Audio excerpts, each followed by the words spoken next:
Game over, man. Game over. You're gonna need a bigger potion. So serious. I am Iron Man. This is a tasty burger.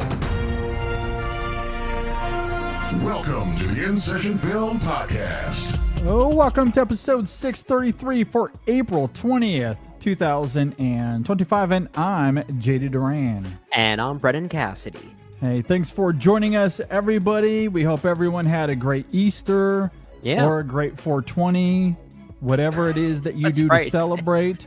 It was 420, We wasn't don't it? judge either way.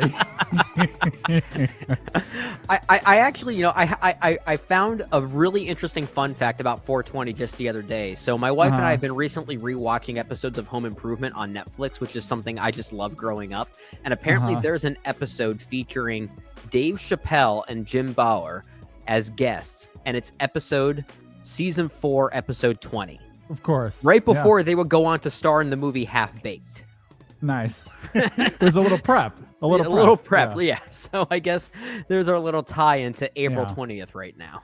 Yeah. However you celebrated over the weekend, we hope that everyone had a great time. Maybe you didn't participate in Easter or 420. Maybe you're like me and you simply snorted cocaine and jumped a motorcycle out of a helicopter, which is my way of describing that the NHL playoffs have begun.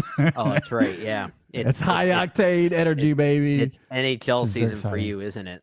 Yep. The playoffs have started. My Red Wings aren't in it, but man, I do love me some playoff NHL hockey. It is the best. The best playoff format, the best trophy. I just love it. It's a great time. Great time of year. This week's show is going to be what I am dubbing the JD Apology Tour. And the reason for that being is that I messed up a little bit. Had a little bit of tafu here with our scheduling over the weekend because it happens, man. It happens. We, of course, are going to be doing a review of Sinners soon. We are going to record that tomorrow night as we are recording this episode. Yeah. And Brendan did tell me some weeks ago that he was going to be unavailable for that specific recording date. And it slipped my mind. I had scheduled a guest to come on for that date, and the guest could not move. So it was either we do the review without said guest, or Brendan was going to miss the review of Sinners. I was in a bit of a pickle. Totally self-inflicted wound. You pulled a really good guest for it, which I'm sure you're going to reveal in just a little bit, that we didn't want to push aside. So we wanted to keep the schedule for that particular review. And I didn't want to compromise that, even despite my unavailability for that review you were about to have. Yeah. We are going to be joined by the great Wonder Meg, who we love here. And we had scheduled her to come on some weeks ago. She was very, very excited to come on for that film. And unfortunately, we couldn't really work it out around Brendan's schedule. So we are sticking with the original date. It did work out, though, in some ways, because Brendan wasn't able to be there. We're also going to be joined by Isaiah Washington for that conversation as well. That's great. He was done some writing at Next Best Picture and I think a few other places as well. And if I'm not mistaken, I think I was on an episode of Next Best Picture where he was on that as well. I could be totally making that up, but I'm fairly certain I did guest on an episode where he was there as well. Okay. Either way. That's a great lineup. That's a great lineup for a movie like Sinners. Yeah. I think it worked out great. And I'm very, very excited to have both of those guests come on for that conversation. In lieu of Brendan missing that review, we are going to talk about Sinners here a little bit. We're going to let Brendan have the floor and give his thoughts on the film. A little pre-review, I guess. Yeah, I'll jump in to kind of help stir the conversation a little bit. Obviously, I'll talk more about it, at least from my perspective, when we get to the review recording. Yeah. Although, if you follow me on social media, I have not been coy about how I feel about this film. So No one it's has. not going to be exactly. The cinema score hasn't been coy. The box office No. hasn't been coy, no matter how much Variety tries to make Yeah. it sound coy. Well, and I think that's honestly another avenue as to why this worked out, because here, on the main show with the new format, we don't talk about films and give film reviews per se. We do that on the solo episodes. So it doesn't get bogged down in all the other conversation we have here on the main show. Right. However, in this context, I think it's going to end up working out great because we are having a cultural moment right now. So the more sinners, the better, I think. So we can let Brennan if you haven't talk sinned, about. then you have sinned. Exactly. We are all like Jesus. We love sinners. We love sinners. And Oh, happy Easter indeed. indeed. Exactly. And I think this is a great excuse to talk about this film, further expand on the success that it's having right now, and Sure. and simply just waft in the sinners, The movement of it, yeah. the sinning synergy of of it. the movement. The synergy of the movie. Yeah, that's what I was trying to say, but I was trying to also throw in the S, and it just wasn't working out. But yeah, the I picked up on what you're doing. synergy Yeah, nice work. of the moment. Yeah.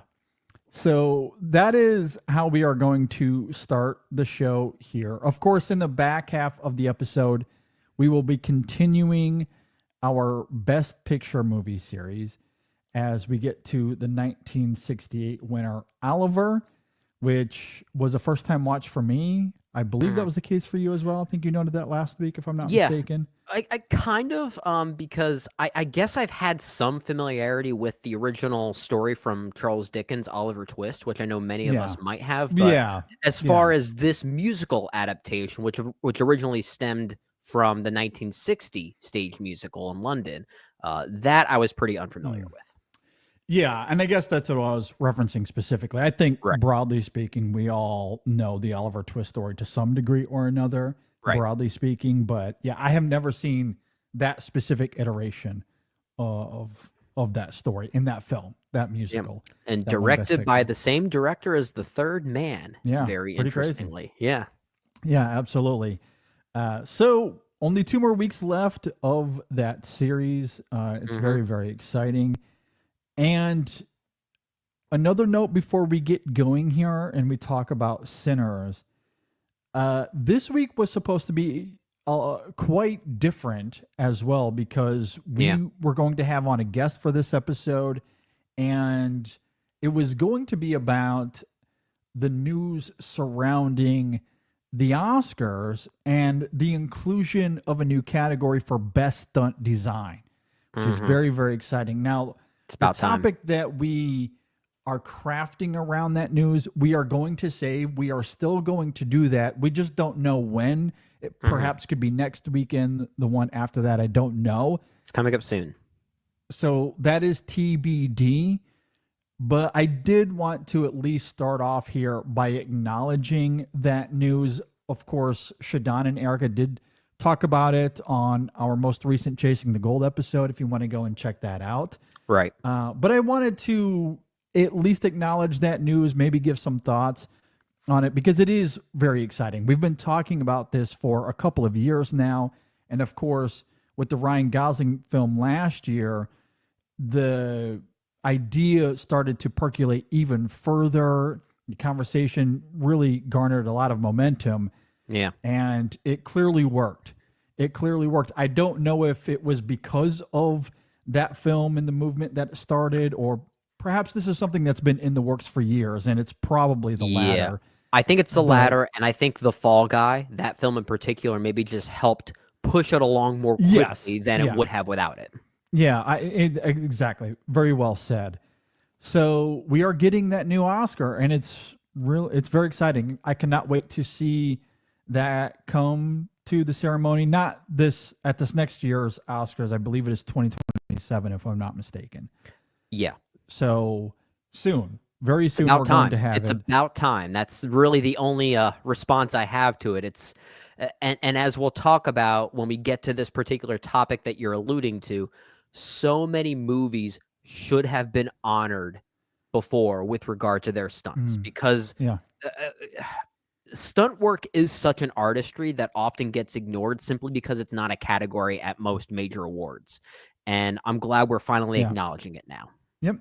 And I am curious if that's something that the Academy does do, whether in the immediate future, once that Oscar is actually in play, or perhaps they'll do it over time to retroactively go back and look at films that deserved Oscars for their stunt work.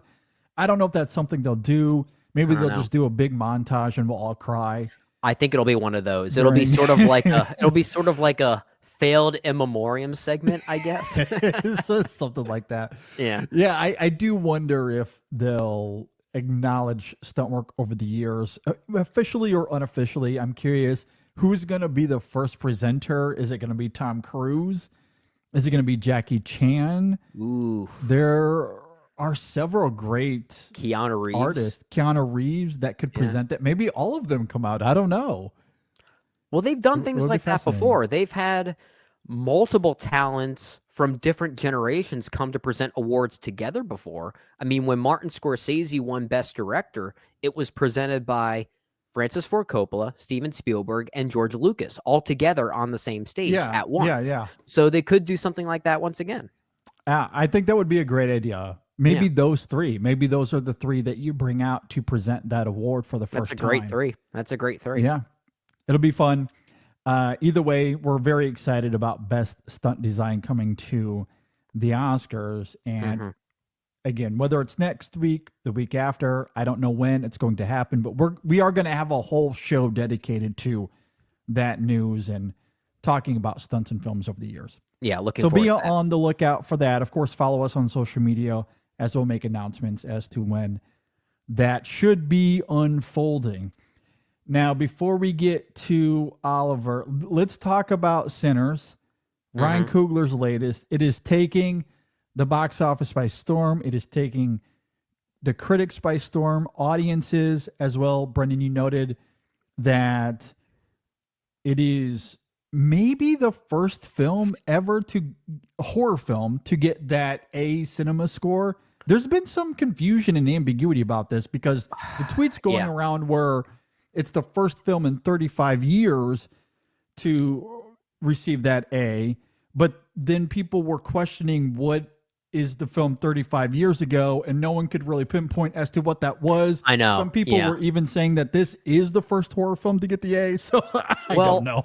I mean, this is why I think horror as a subgenre, I mean, horror is a genre. There are many subgenres within it, but horror is probably the most ambiguous genre in some ways because we've seen so many movies that define themselves as horror, but we might not really consider them as horror. I even think there's some gray area as to whether Sinners is even really a horror film, at least by, traditional standards in some ways, which the fact that a movie like this getting a cinema score is A, I think is impressive enough as it is. I don't really need the horror legacy tied to it to really, back it up, if that makes sense. Which could say something about the futility of cinema score to begin with. Sure, yeah. But they have to, I mean, it's all about categorizing things that don't necessarily need that type of specific categorization. Yeah, I mean, because let's be honest, even if Sinners is the first film ever, horror film, specifically horror, quote unquote horror film to get that A, or the first in 35 years, it's not as if this is the first A movie to come to theaters in that time. So it's a little disingenuous. It's a little absurd to be good with. I don't think that's the right, marketing angle to target as far as Sinners and its success with audiences, getting an A cinema score. I think a better way of going about this is what's the last original R-rated movie to get this score that's also doing well at the box office. And in that sense, I feel like Sinners is actually setting some type of, I don't want to say record, but it's certainly standing out because it's doing well with audiences. It's doing well with critics. It's at this point now, if I'm not mistaken, the highest grossing opening weekend post-COVID for an original property.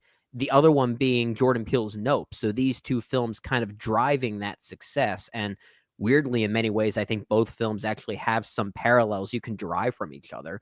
Yeah. For sure. Yeah. So I think right there, that's more of an interesting success story for me than it is, the horror movie angle of it. Yeah. I don't know. That is an interesting question to bring up. Maybe Get Out or anything from Jordan Peele. Maybe that is the answer. I think it might be. Yeah. Yeah. Because I'm trying to think of other horror films that aren't based off of properties.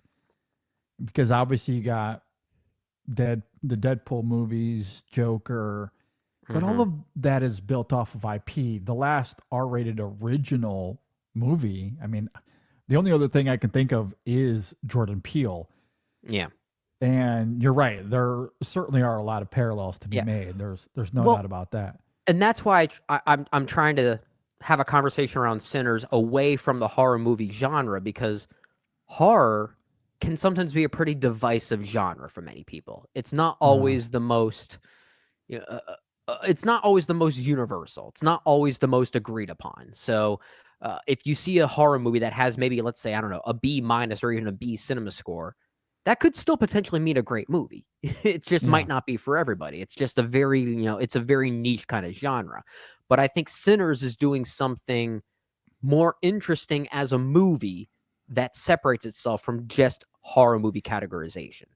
And clearly the critics and the audiences and even the box office numbers for its opening weekend now at this point on track to be number one at the box office this weekend, overtaking Minecraft, which is a huge success. That's already a great success story already.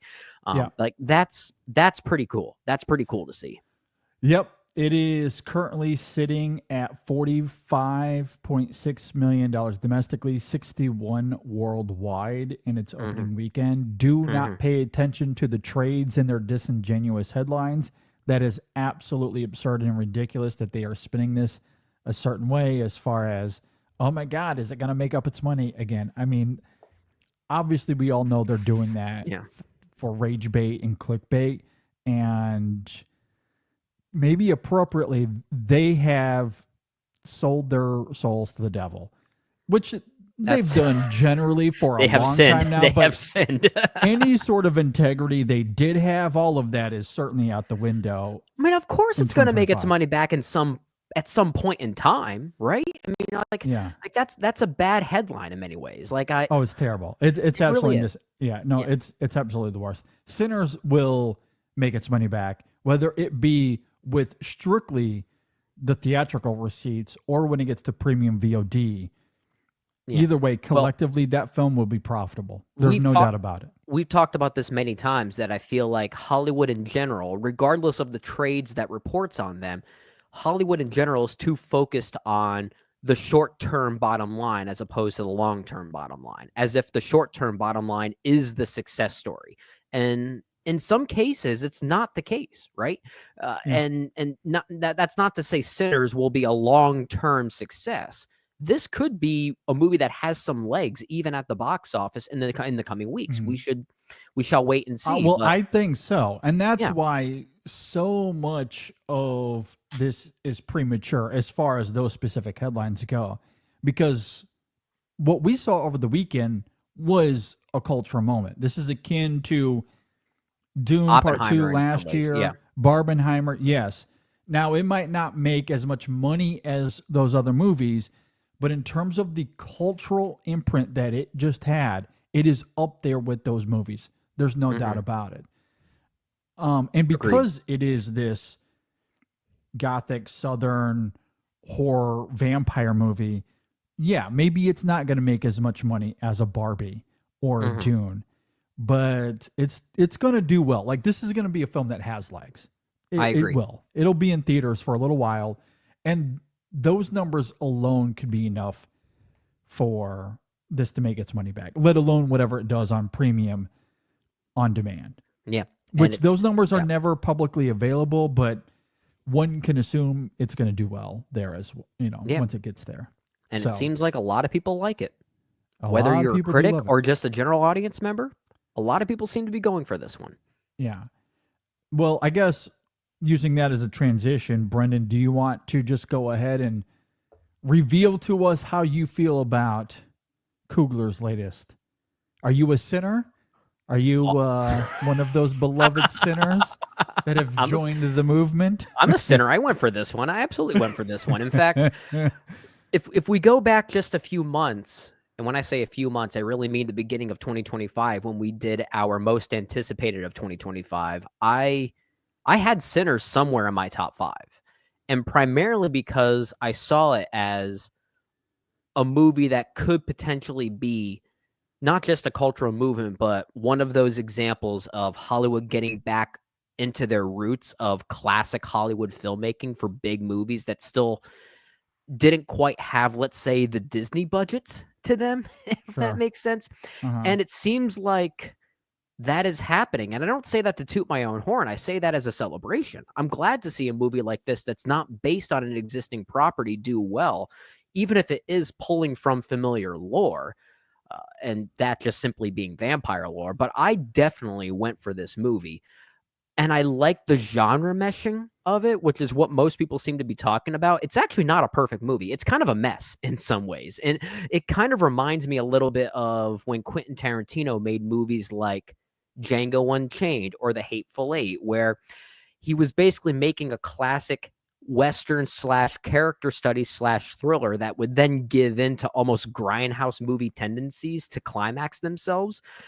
And Sinners kind of does that, but I have to give Coogler some credit for at least finding more of a synergy in blending those genres together. And I think he does a really good job with that, kind of finding more of a thematic synergy and tying the vampire genre into a movie that really has no business being a vampire movie at all. So I found that really interesting. If anything, I'll probably conclude my opening thoughts here before we have more of a conversation on this. What I really hope more people start talking about is how this is first and foremost a music movie, a blues music movie specifically, which we don't really see that often. We see a lot of movies about various musical genres or even musicals, as we'll, talk about in the back half of this episode with a movie like Oliver winning Best Picture in 1968, straight up musical, right? But we don't really see many movies about the essence of blues music, which is such, in many ways, maybe the most influential form of music ever. And this movie is absolutely that. And I was already on board with this movie, but when it gets towards its final scenes, the final 5 minutes specifically, the musician in me kind of wept. Like, I really, really went for this thing. And I think as a celebration of that musical movement specifically and how, I guess, just how revolutionary that it was, how much of a reflection of the times it was, how soulful it was, and how it basically brings even modern musical contexts together. That's the thing that I responded to. And I really hope people latch onto that side of it as well, outside of just the genre meshing that's going on here, because all that stuff is fun. All that stuff is great. But I think as a music movie, this has a lot to offer. And I think musicians especially will be very pleased by this. So I think it's quite good. And I was very happy with it. Yeah, I am deeply, deeply excited to get further into this when we talk about it in the review that should be coming out perhaps tomorrow as this episode is released to everybody. And I don't know how to say this without sounding hyperbolic, because it is April after all. I don't see a world where this is not in my top 10, maybe not even in my top 5. I think this is honestly one of the best films of the decade so far. And okay, there's a scene you're there in this film that is up there as far as the best scenes of the decade so far. I love this film wholeheartedly. I think Sinners is, well, it's weird. Because it is kind of a messy movie. Oh yeah. But I love that it's messy and its ambition and the way it blends genres as you're talking about, Brendan. It is so masterful. It is thematically dense and extremely rich. The characters are utterly fascinating. So it's, on one hand, I want to call it a masterpiece, but it's also one of the messiest masterpieces I've ever seen. That's an interesting and point. that's what makes it so great. Well, And to me, that's what makes it so phenomenal and one of a kind. And again, just one of the more captivating I've seen in the last 5 years. Do you remember like 5 years ago or so, especially pre-COVID, when we saw a movie like this that was trying to blend genres and maybe wasn't as smooth with it, we would have been a bit harder on it, right? But I guess maybe given the landscape of Hollywood now that seems to be more risk averse, we tend to be a bit more accepting of movies that take those risks, maybe stumble on those ambitions or that fusing of different genres. But at least now it's great to see a movie that's trying something, right? Yeah. And I will say this, as messy as this movie is, and I know I compared it to Tarantino when he sort of divulged more into his genre filmmaking experiments, at least here Ryan Coogler is able to find some type of thematic synergy with all of these different genre meshings. Everything here ties back to these centralized ideas on basically the essence of evil kind of formulating itself into all of these different things, and tying it to it, through a historical lens, I think is very captivating. So there's at least a thematic synergy going on here, which I think is very effective about the movie. So I at least give him credit for that. But yeah, I just, as a music movie, that's the thing that really affected me most about it as a music movie. I think as a movie about the celebration of blues music, and I don't want to give away certain things that happen in the final 5 minutes. I mean, first off, if you've seen that trailer, the final trailer for this, I'm so sorry, because it does give away too much, and that's unfortunate. But thankfully, it doesn't give away certain revelations, I'll say, as a music lover. There's a particular person that shows up in the final few minutes of this movie that I did not expect to see in a movie like this. And when that happened, I was kind of floored. And then that person's name showed up in the end credits, and I realized exactly what this movie is. Basically acting as a celebration of the influence of Black music and how that is shifted and formulated and manipulated through time, which is so evident in that sequence you're talking about, that one take sequence that everyone is talking about, which is basically a celebration of past, present, and future Black music. And I love that sequence so much. But yeah, there's a particular thing that happens in the end that just completely moved me, and I was kind of blown away by it. Yeah, I mean, I think that is the brilliance of this film, and again, why I go back to how masterful it is, and why execution matters. And because from scene to scene, it is a masterclass in filmmaking. Even if on the whole there are these gaps, again, it is a little bit of a messy movie, but everything on a technical level, on a thematic level, it is extremely dense, extremely rich, and that comes through in the music. I agree with you. This is a celebration of Black music, specifically the blues, as you mentioned. And the music here is extraordinary, utterly sublime. I agree. I've not stopped listening to the music here. On the whole, I know everyone is talking about the barn sequence, but the score throughout, what Ludwig Göransson does here is mind-blowing. Utterly mind-blowing all the way through the soundtrack. Even the music that is utilized here outside of the score is fantastic, and maybe we can talk about that as well. But then the way it culminates and crystallizes in that barn sequence, which, as I noted, I think is honestly one of the best scenes of the decade so far. I do, again, at the risk of sounding hyperbolic, but I do not care. I am just on a high right now, and I'm going to ride the wave. I don't know how there's going to be another scene that tops this when we get to the end of the year. All that sequence, a moment of magical realism. It is like a moment of magical realism. It's this surrealistic dreamscape that fuses the past, present, and future generations of music combined into this one moment to tell the history of Black music and how one has informed the other along the way. Yeah. It is extraordinary. It is so stunning. And in the hands of anyone else, I don't know if it works. But Coogler and Göransson absolutely nailed it. They you know what it is? Nailed it. It's because it's soulful. Yeah, and Very soulful. It's Yeah. soulful, and that's what this music is all about. What this movie is trying to suggest that this movie was all about was that it was speaking from the soul. Was that it came from a personal place, and sometimes those personal places can be very messy, and that's at least what I took from it. And as someone like myself that is a musician that does gravitate towards a lot of that music, I like seeing a movie that tackles the kind of the essence, or at least the beginning of where that music stemmed from.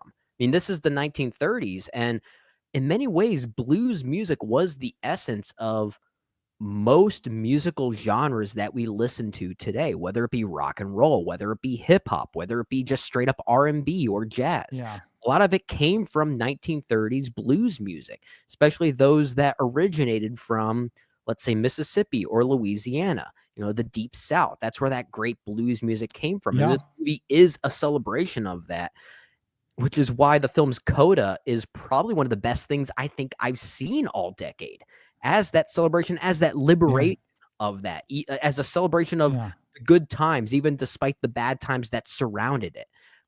It's wonderful filmmaking.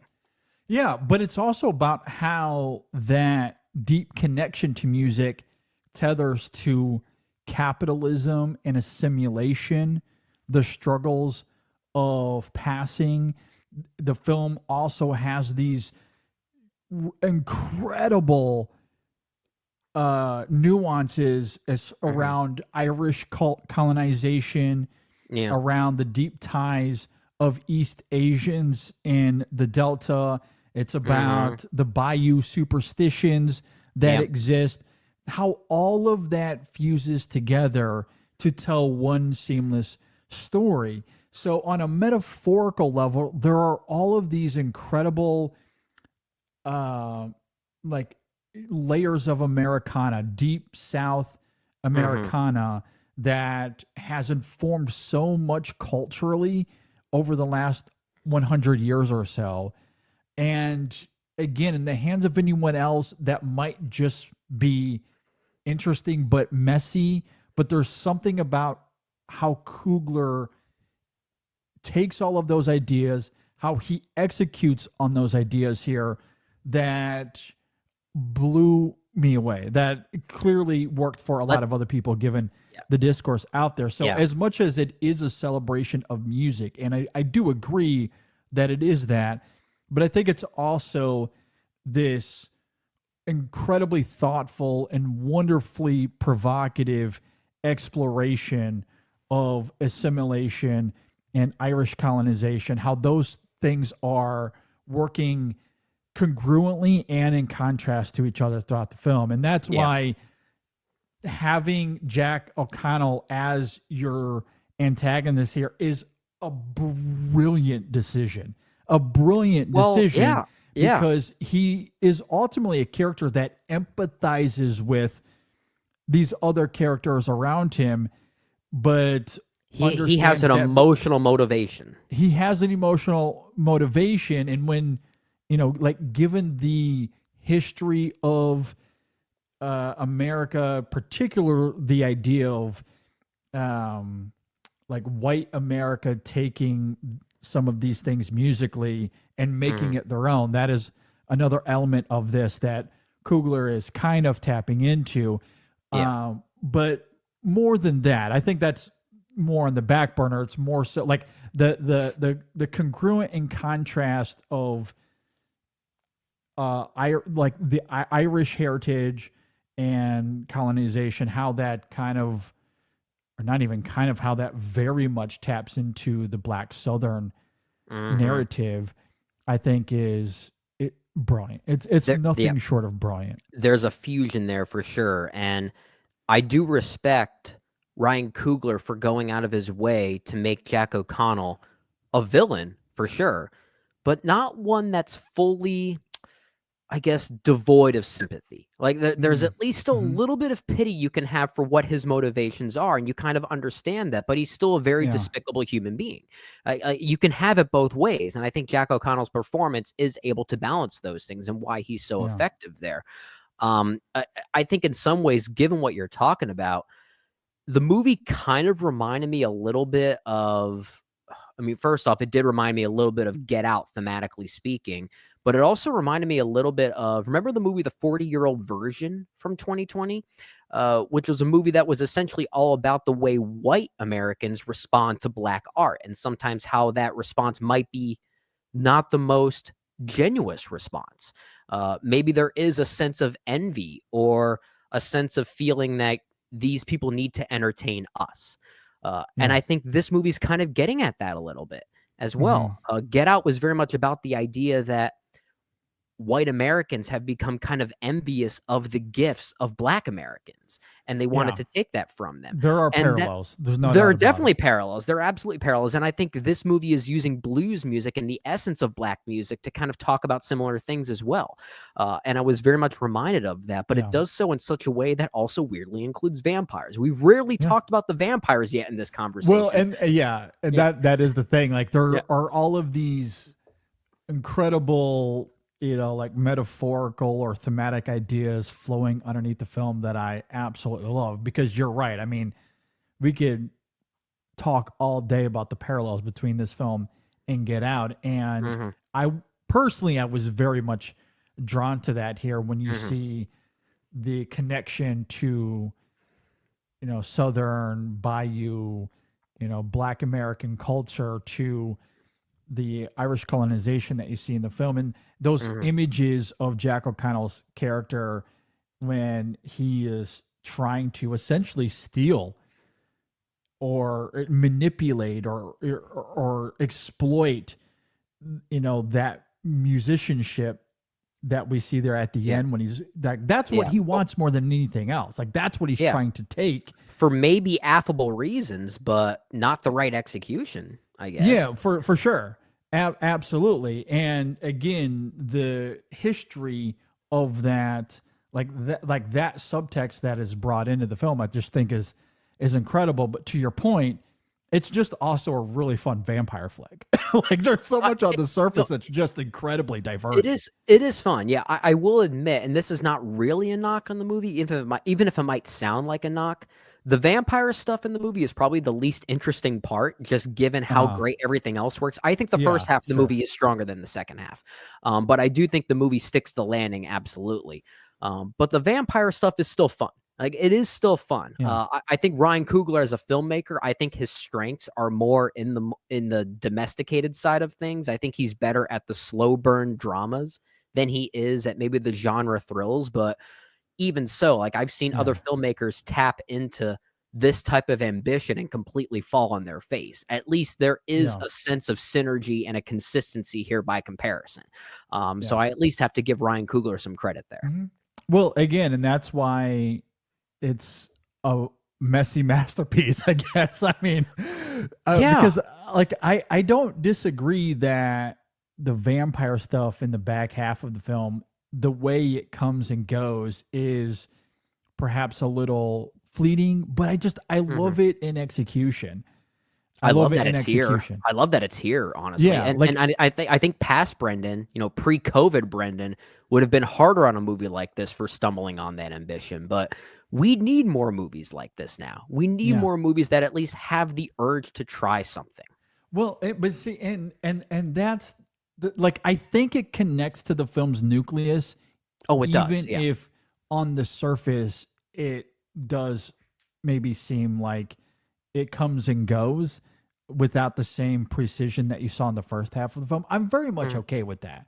Me too. Because in execution, I just like, you get the whole musician sequence that we talked about earlier. That kind of all takes place there in the barn.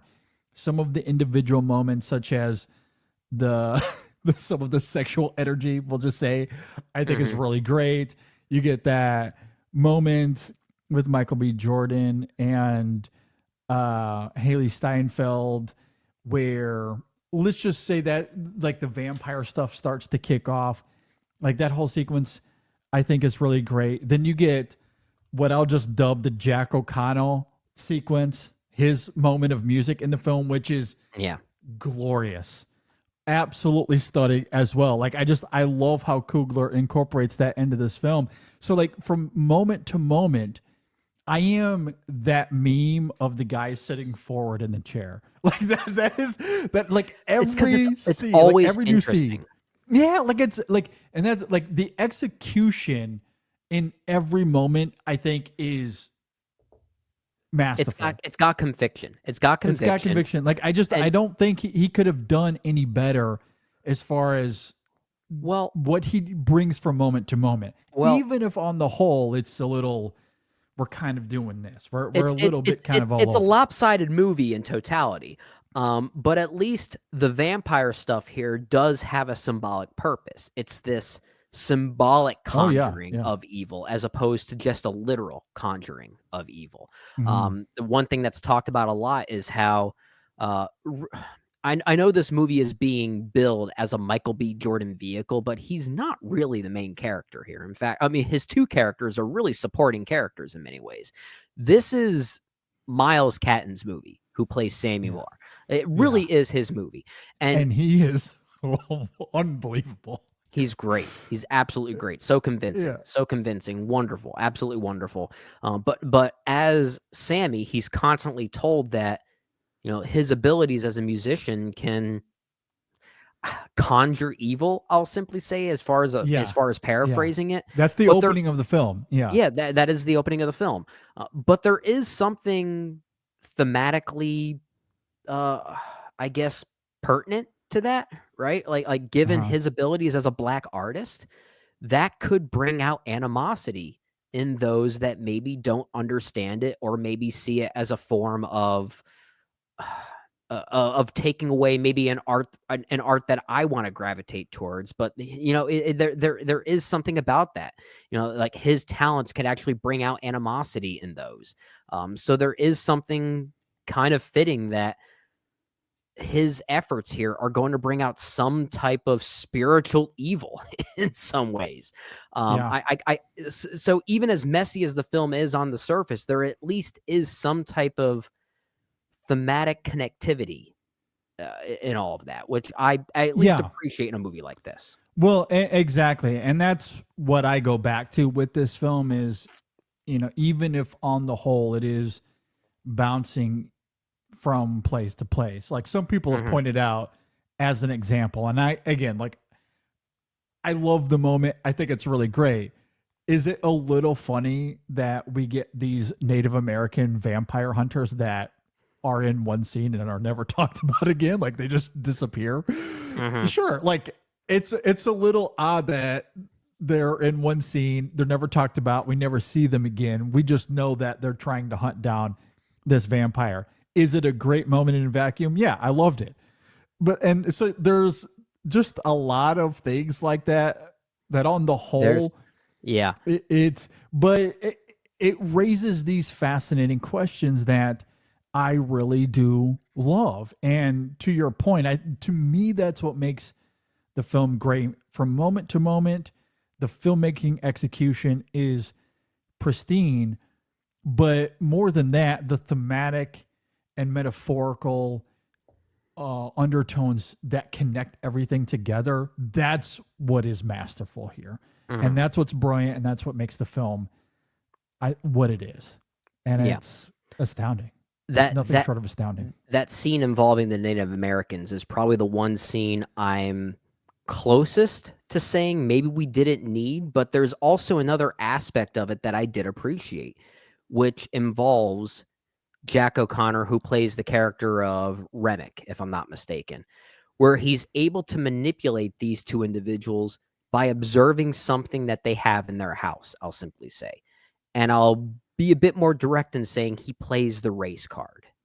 The way he's able to use that as a manipulative tactic, as a weapon of sorts, I think is really clever and really frightening. Probably the most frightening sequence in the movie in some ways. So like Yeah. I think every individual pocket of this movie is great. Does every individual pocket work together? Maybe not. In fact, not really. But I'm at a point now where I kind of like movies that have that kind of edge to them, Mhm. where there's at least conviction there in Yeah. those individual pockets, and I think we need more movies like this to be successful that have that conviction, and this one Yeah. absolutely does have that. Yeah. I agree. Yeah, the conviction of this film is incredible. And I can't wait to unpack this further as we go. At the time of this recording, I have not prepared my notes for the review. So by the time we get to the review, hopefully my thoughts will be a little bit more articulate or cohesive. Right now, I'm just rambling high on I'm spirit and being in That's the what moment that's here. what I'm doing too. I just saw it earlier today, so all I have is the thoughts in the back of my mind. It's Mm, just it's very random, very yeah. very spur of the moment, if you will. Yeah. But it's yeah, and I I could see this one Yeah. again. I absolutely could Yeah. see this one again. Yeah, I really want to dig further, not here, obviously, but when we get to Mhm. the review and really throughout the year, because I'm sure we'll keep talking about this film. I'm sure it will come up at year's end.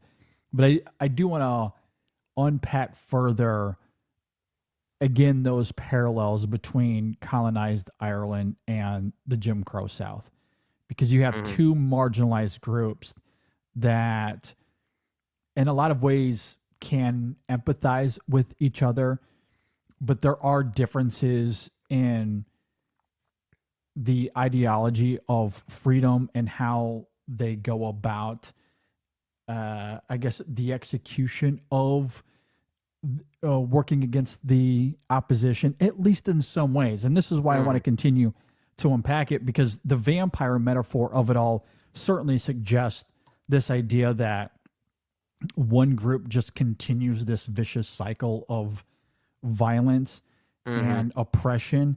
And there's certainly no question about the historical impact of that, given how black music has been trying, like it's tried to be stolen over the years.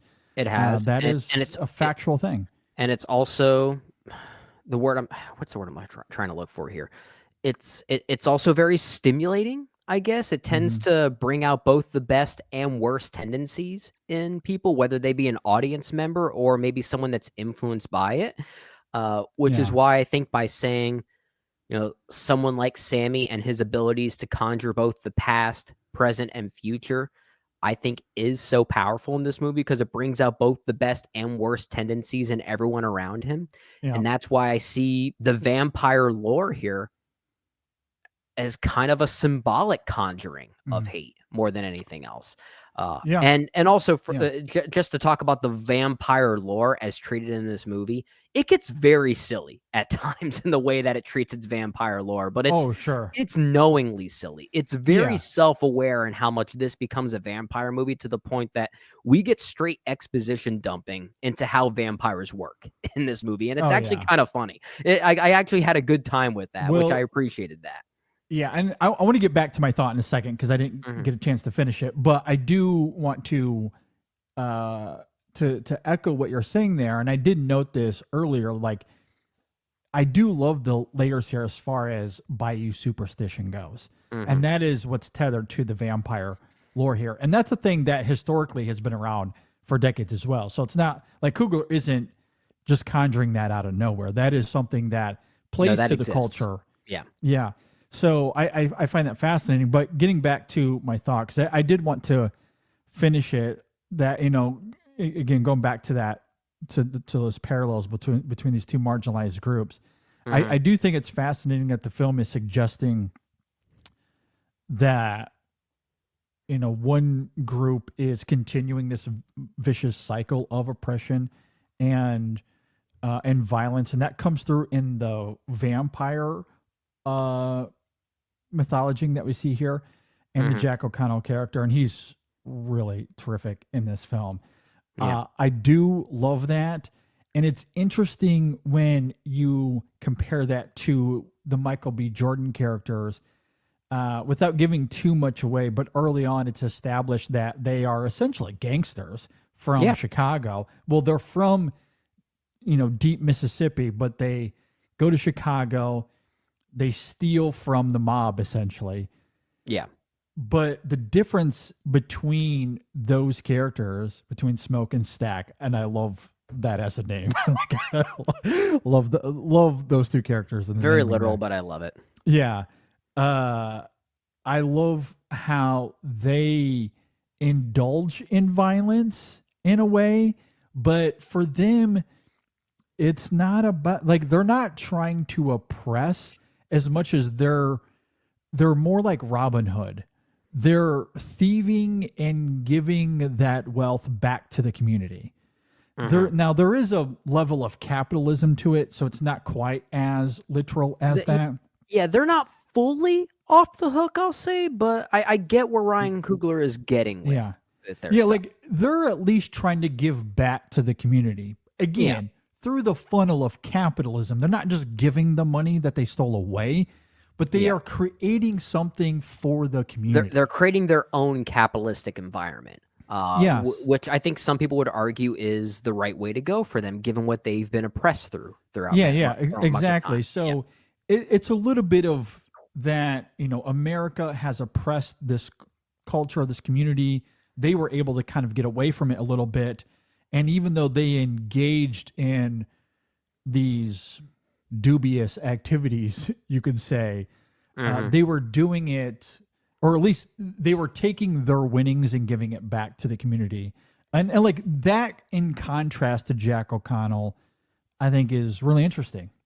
I think that's again, and that's the kind of stuff that I just find so brilliant here. And I do think that is masterful in there is a lot of nuance here. There's a final action by one of these two brothers towards the end, I'll simply say, which I will not give away, which kind of comes off as a moment of catharsis, or more specifically as a fist in the air moment in some ways. But I don't think it should be fully viewed as a celebratory moment, if that makes sense.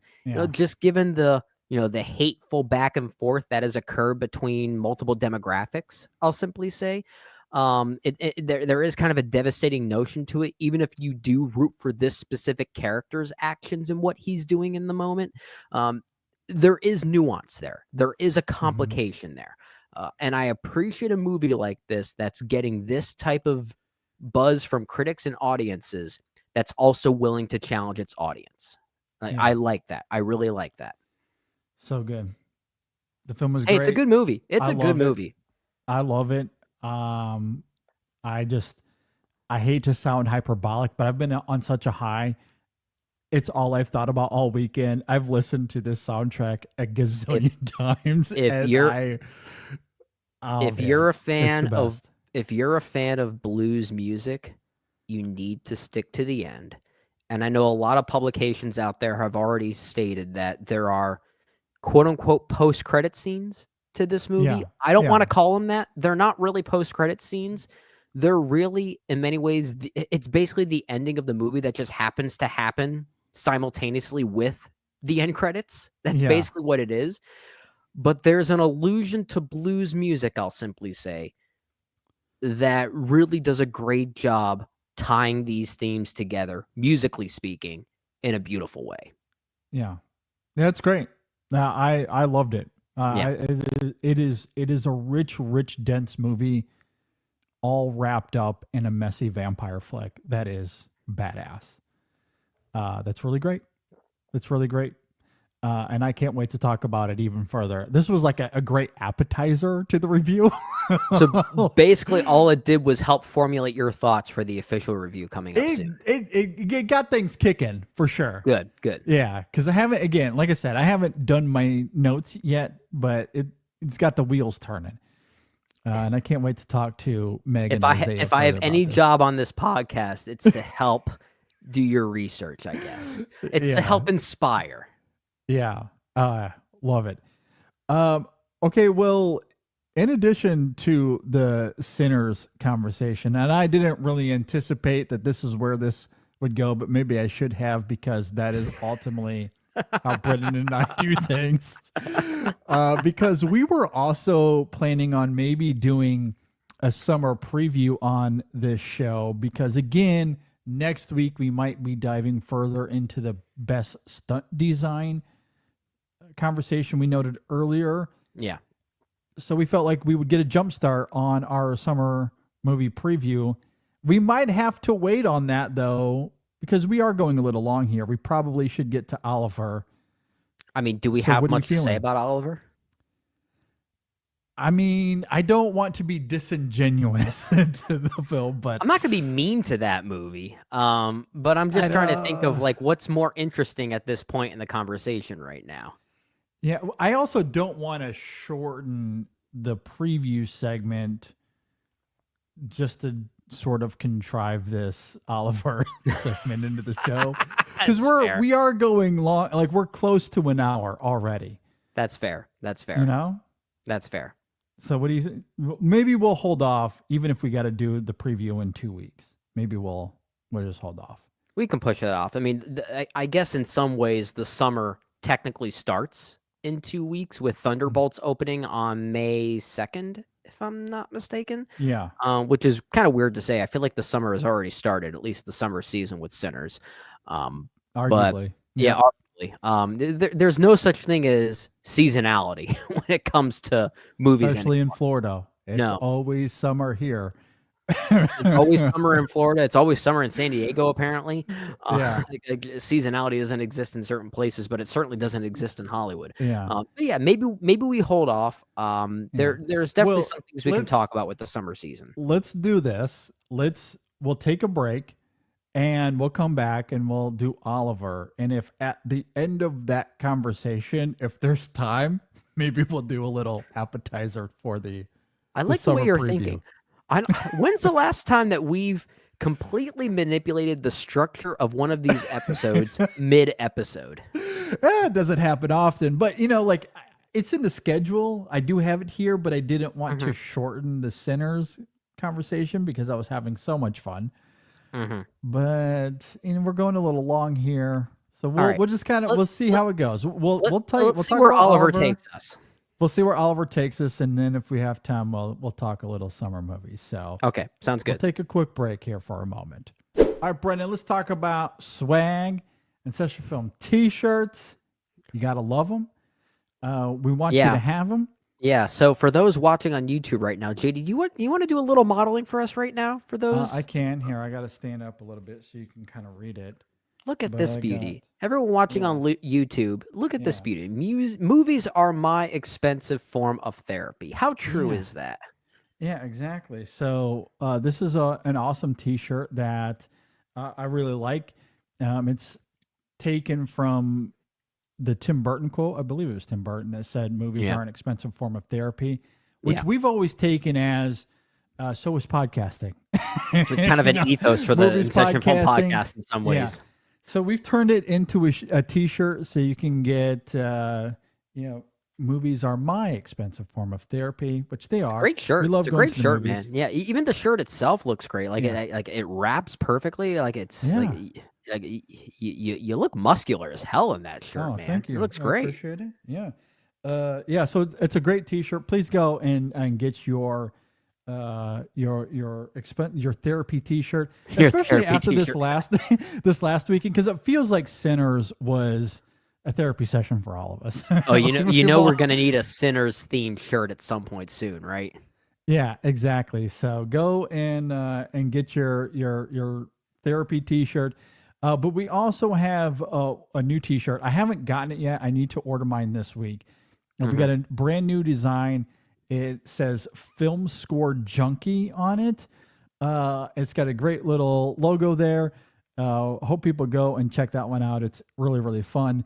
If you're a fan of The Substance, we have an Academy Award winning The Substance design that you can go and check out. We have a Lester Bangs quote that you can get as well.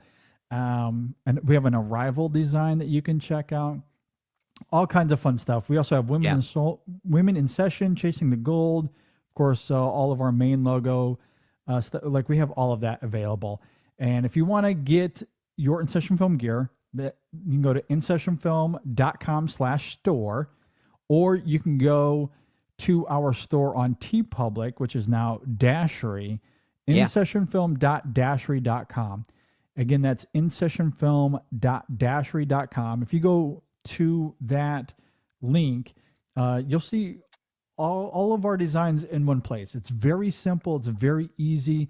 You can look at all the designs and then pick a design, get the t-shirt in whatever color you want. And we put up designs for all of these that will work on white and colored t-shirts. So you can get it either way, whichever you prefer. You got a variety to choose from there. You got all kinds of options. Yeah, absolutely. So again, InSessionFilm.com/store, or just go to InSessionFilm.dashery.com. Either way, you'll be able to see all of the designs there. Check it out. And anyone that gets a t-shirt, we love you. We appreciate your support. All right, Brennan, let's talk about coffee. We all need adult it. medicine. We all want adult it. medicine. We need this. Yes.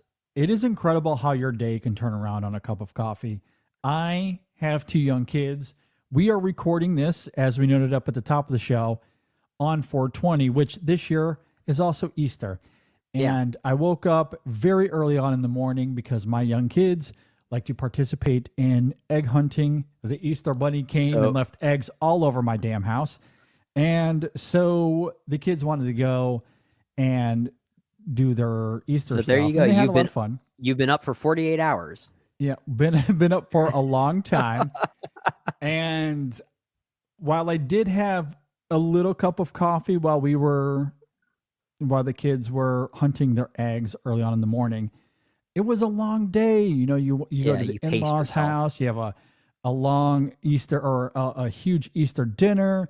It's South Florida where we live, so the kids are out swimming in the pool, and you have a long day out in the sun, and then you come home, and then you got to wind down. You got to get the kids to bed, and so like I had a huge day before getting on to the show with Brendan, and I was drained. I was dead. You needed your coffee, and of course, for most of us as adults, sometimes just the smell of coffee is enough to limit your stress level, right? And imagine how much that stress level gets mitigated when that coffee smells amazing, when it actually is a good product. Now, it can perk you up, and that's the thing. Like, I got home from my long day, I made a huge iced coffee with coffee cult. Oh, there you go. My whole night turned around. my whole night shifted. Katie is properly wired right now. It was incredible. I went from being a zombie to someone who was fully awake and functioning, and I was back to earth, baby. Nice job. Nice job. That's why we love coffee. So you got to go check out Coffee Cult, because they have the best coffee. It is all about high quality. We're talking premium gourmet coffee. It is fantastic. Go to coffeecult.com. That's coffee with a K, cult with a K, coffeecult.com. At checkout, use our code ISF25 and you'll get 15% off. Again, that is ISF25. You'll get 15% off at checkout. I mean, this is high-end gourmet coffee. You're going to love it. Go check them out. That's coffeecult.com, and we thank them for their support. Let's go ahead and transition to our Best Picture movie series. We are almost through the 1960s. We do have Midnight Cowboy next week, and then we'll take another pause on this series and come back to it at another time. Because, again, there are a lot of decades of Best Picture winners. We can't do them all consecutively. As much as we would like to. Yeah. If we were an Oscars dedicated podcast, then maybe that is something we should do, but we're not. That'd be different. Yeah, we're not. So we're going to talk about Oliver. We'll get to Midnight Cowboy next week. We'll take a pause after that. But these last 9 weeks have been a lot of fun. As we noted up at the beginning of the show, this was a first time watch for Brendan and I. although we are familiar with Carol Reed. Do you want to give any preluding thoughts on Carol Reed before we get into it at all? I mean, The Third Man rocks. Absolutely rocks. One of the best movies I think I've seen of its era. And it's interesting to see that the director of that movie made this movie. Yeah. I'll just simply say that. There's a huge won shift. director, right? He won Best Director, I believe, for this as well. I think he did. I'll double check that quickly. But Uh-huh. yeah, because I believe Oliver won 6 Academy Awards, and Yeah, one 5 of or them 6, was something like that. yeah, and one of them was Best Director, if I'm not mistaken. There you go. So Okay. he won director for this, but not The Third Man. Did The Third Man get any Oscar nominations? I don't remember if it did. He was nominated. He was Oh, he nominated. was. Okay. Yeah. Okay. Thank goodness. Yeah, Thank he goodness. didn't win, but he was nominated for that. Okay. film. Thank So God, yes. yeah. So he did win Best Director for Oliver. The film won Best Picture, Best Director, Best Art Direction, Best Sound, and Best Music. And as well as an honorary award for Ona White for her outstanding choreography. So 5 Oscars, but also 6, really, if you include that honorary award. Mhm. And if I'm not mistaken, The Third Man came out in 1949, right? So Yeah. that So would have almost been 20 years before this. Yeah, something to that degree. So Yeah. All right. Anything else? Any other preluding thoughts we need to talk about with Oliver? I think we've kind of already laid it out. Well, also Just the wanna give you fact the that I know you're going to get into the cast in just a moment, but if I'm not mistaken, Oliver Reed, who plays Bill Sykes in this movie, I think Carol Reed is his uncle, if I'm not mistaken. I think that's correct. Yeah. Right? I'm double checking that now. I think I saw this on the IMDb trivia just a few moments before we started this conversation, so I'm about to Yeah, I open don't that have up the once information again. in front of me. All right, I'll double check this in just a few minutes, seconds. I'm not sure how long this will Hopefully not take. minutes. It will not take minutes. I'm pretty quick with this stuff. We're already stalling too much. Okay, despite complaints of nepotism, Oliver Reed said he had to persuade his uncle, Sir Carol Reed, to consider him for the role of Bill Sykes. Okay, so there you go. Okay. That is hilarious. All righty. Well, with all of that laid out, are you ready to dive into this then? Yeah, sure. Please, sir. May I have some more? May I have some more? Okay, let's get into this then. Oliver, we noted, it is directed by Carol Reed, and it stars Ron Moody, Oliver Reed, Harry Sacombe, Shani Wallace, Mark Lester, Jack Wilde, a bunch of others that come and go throughout the film. If you are not familiar with Oliver, it is Oliver Twist. After being sold to the Mordorwishan Sourberry, young orphan Oliver Twist runs away and meets a group of boys trained to be pickpockets by their elderly mentor Fagin in 1830s London in this musical based on Charles Dickens' Oliver Twist. I'm glad that they added that in the synopsis because we wouldn't have got it otherwise. We would Even not have though gotten it at all. Earlier in the synopsis, it gave the name away, Oliver Twist. Yeah. It's in the opening credits as well. Yeah. But the script is based on Oliver Twist, even if this is also based on a 1960 musical. London stage musical, which already was based on Oliver Twist. Yeah, exactly. All right, Brendan, what did you think about Oliver? Because you know it's got the exclamation point. It's got the exclamation point, so we have to call Oliver. You know, there are only a Oliver. few films out there that have a certain exclamation point that I think we need to acknowledge the exclamation point. What's the other one? Didn't Powell and Pressburger make a movie that had that? I know where I'm going. Yeah, There are a few. There are a few. There are a few, and Oliver is certainly one of them. I don't think the movie itself really warrants that type of exclamation. I don't think it's that bad. I think there are some good things here. But I think what makes the movie really interesting is the trajectory, once again, of how a movie like this won Best Picture, especially during the transition of the new Hollywood. We talked about this a lot with a movie like In the Heat of the Night winning Best Picture in 1967. And when we talked about A Man from All Seasons, just a few weeks before that one, we sort of alluded to how the new Hollywood was starting to kind of peak a little bit, like it was starting to showcase itself. Oliver feels like a movie from the 1940s in some way, maybe even the 1950s. And that's not a bad thing. It just makes it kind of an interesting change of pace for how the 1960s Best Picture winners have ultimately gone. So it kind of goes back to when we talked about a movie like Tom Jones or even My Fair Lady winning Best Picture in their respective years, given the extravagance and the success of Lawrence of Arabia and The Apartment and even West Side Story and how dense those movies were. Oliver doesn't quite have that same level of density. In fact, really, I think the biggest problem it has is maybe something that was so celebrated with Charles Dickens's original story was how compelling and relatable it was from the childlike perspective. Because I think Oliver himself in this movie, Oliver, is such a passive character that it just left me at too distant of an arm's length from the rest of the movie. Even if I do recognize that there are things here from an art direction standpoint, from a musical standpoint, from a choreographic standpoint that are pretty effective. The songs are catchy. Here. And a lot of credit there is, given to the stage musical itself, which this is adapting. But the movie that we saw here, that I at least watched here, I just didn't feel that emotionally connected to. And I think it's because our central hero is just too passive of a character, like I said.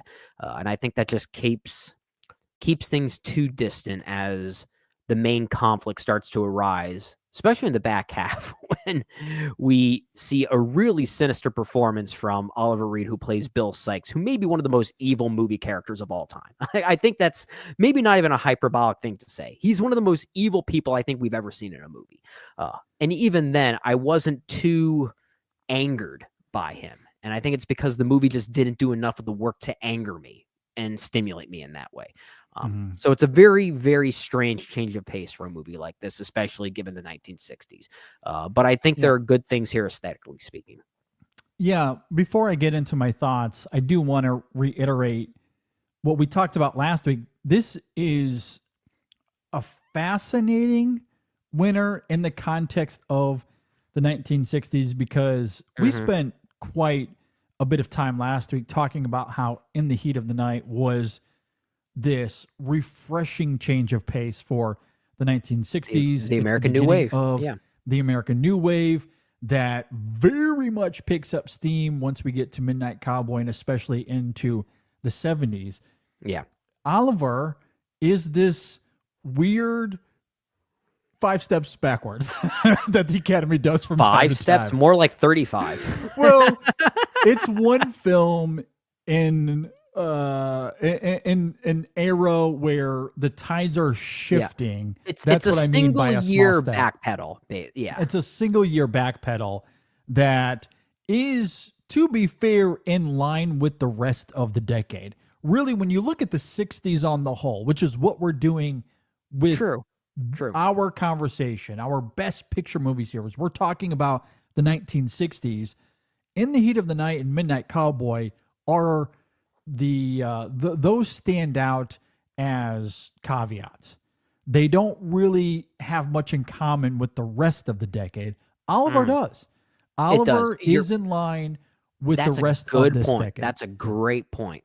So it makes sense that much of the voting body is still carrying this mentality. There's a war going on here. Yes, between the absolutely. new Hollywood and the old Hollywood. Absolutely.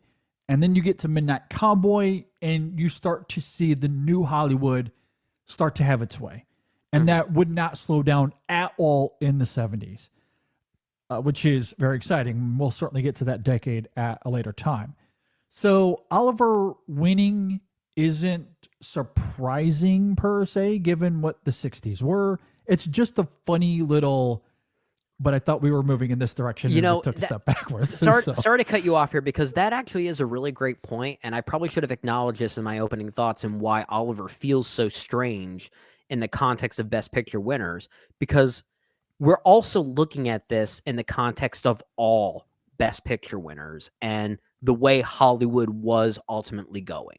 So you and I, we know that the new Hollywood or the American New Wave became a major thing in the 1970s. Yep. So in the context of where these movies were going and where the movement was going, Oliver nowadays retroactively kind of looks like an outlier. But at the time in the 1960s, it doesn't. It doesn't. You're absolutely right. That's a great point. Yeah, it would not have been. Going into 1970, again, it would have been In the Heat of the Night and Midnight Cowboy would have been those outliers. But it's a little bit of what we experienced with Moonlight and The Shape of Water in the 2010s, winning Best Picture, where we're starting to see a shift here. There's a tide. But then a Green Book wins. And you're like, there it is. Green Book is the Oliver of that decade. Exactly. Green Book is the Oliver of that decade. Absolutely. 100%. And then we start to get to Parasite and Nomadland. And so, that shift very much started to begin. The Green Books were losing. They were losing that war a little bit. And Oliver is very much that. Now, when it comes to the film itself, I couldn't help but think of something like Coda. Okay. Slumdog Millionaire. Maybe Argo and Spotlight as other examples. Is this a film that deserved to win Best Picture? No, it did not. And if film Twitter existed in 1968, Oliver would have experienced a Coda-like destruction. For a brief moment, torn it to shreds. For a brief moment, this would have been the most hated movie of all time. Yes. It's not that bad. Yeah. And in 1972, you would have people going, "Can you believe Oliver won Best Picture? What a trash movie." That's exactly what would have happened. There's no doubt about it. It would have gotten the Coda treatment. Yeah. 100%. And the reason I think of Coda in this film, I think they are two peas in a pod for me, in the sense that I think Oliver is fine. It is the most okay movie to ever okay. It is perfectly watchable. Okay? I think it is charming. It is delightful. The characters have these vivid personalities. It is a little bit of a twist on the classic novel in the sense that Fagin has more comedic sensibilities here. Bill Sykes, there isn't as much about his backstory in this iteration. Nancy is this tragic figure, but imbued with this great warmth and moral complexity. I do like the twists, pun intended, I guess, on these classic characters that have been around for a long, long time. The music, I agree. It is catchy. It is really, really good. I think there's a lot about the soundtrack that you can listen to on its own terms, have a great time with. It's not quite The Sound of Music or West Side Story, but it's still really good. Still really, really good. It's better than My Fair Lady. Terms. For sure. I agree. More memorable than any of those songs. I agree. And Carol Reed, he won Best Director here. Honestly, I don't know if I'll push back. I think it's a well-made production movie. design is great. The camera work is surprisingly very sophisticated at times in this film. Sure. With also coupled with some clever and unique editing. Yep. It's great. Like the direction here is honestly superb. Good. It's good. Genuinely superb. It is very good. Do I disagree with any of your criticisms around Mark Lester and maybe less his performance, but just how the character is treated here, how it is written into this narrative? It's the integration of the character within the story is the problem. I agree. That, and I don't disagree with any of that. I do think it is hard to attach yourself to that character because the film doesn't really fuse him into this story as seamless as they could have. but the other side of that coin is, again, we get all of these great character traits from Fagin and even Dodger a little bit, but especially Nancy and Sykes as well. So it's a little bit of, I don't know, like a pin and pull in that regard. Yeah. So like, I think this film is good. It's fine. It's okay. I don't hate it. I enjoyed my time with it. Much like a Coda, if you will, or any other Best Picture winner, that when you remove the recognition away, when you strip away the awards and you just watch the film for what it is, there's enjoyment to be had. That is Oliver. I do think this is a film that anyone can enjoy. There are good things here. I can recommend it to anybody. Yeah. It just didn't need to win Best Picture. That's all. No, it's That's all. In some ways it's kind of like the Disney formula at that time translating to the live action setting, because many of those Disney musicals at the time were adapting classic literature for their own reasons and in their own ways. And while this was still based on a stage musical, it's sort of similar in that way. There is sort of a Disney kind of vibe to this movie, which makes it one of the few, I guess, family-friendly movies to win Best Picture. We haven't really gotten many of those just in general, so I think that makes the movie kind of interesting as a Best Picture winner just in general. Did I read that this is the only G-rated movie to ever win Best Picture? I don't think that's wrong. I don't know for sure, but I wouldn't be surprised if that's the case. I would not be surprised if that's the case, because in some ways it kind of feels like it has the vibe of an animated movie, which I kind of appreciate. I think those sequences that play into those tropes are where the film is at its most interesting, which when it functions as purely a musical. But yeah, I think really the biggest problem here is Oliver himself, and I don't really think it is Mark Lester's performance, as you were alluding to. Many movies have been able to get away with crafting a singular story around a very passive character, kind of a blank canvas character of sorts, which I feel like this is trying to do, but given the musicality of it, the extravagance of it, I think you need a little bit more than just that passivity, right? And I think that's really the biggest problem. I think this movie would have been way more effective had Dodger and Fagin been the main characters. And given the way the movie concludes, there's a final scene between the two of them and how they walk off into the sunset, quite literally, where it almost feels like the movie was more interested in them anyway. And I feel like they really should have been the stars of this movie. But since this is ultimately inspired by Oliver Twist and where it ultimately stemmed from, it's almost like it's obligated to still be about Oliver himself. Yeah. And I think that's really unfortunate given the approach that it might be trying to go for. So yeah, I found myself too emotionally distant from the experience, even despite liking a lot of the individual things it's going for, though. I agree with you. There are two movies here that are way more compelling. One of them is the Dodger Fagin relationship, but also I would include Sykes and Nancy in that as well. That dynamic is fascinating, given like that number that Nancy sings, I think is incredibly poignant and wonderful. I agree. Were talking earlier about Oliver Reed and his performance. There aren't any musical numbers for Oliver Reed. Or I believe there was one that he sang, but they cut it. They out cut of the it. final Yeah. film. Yeah.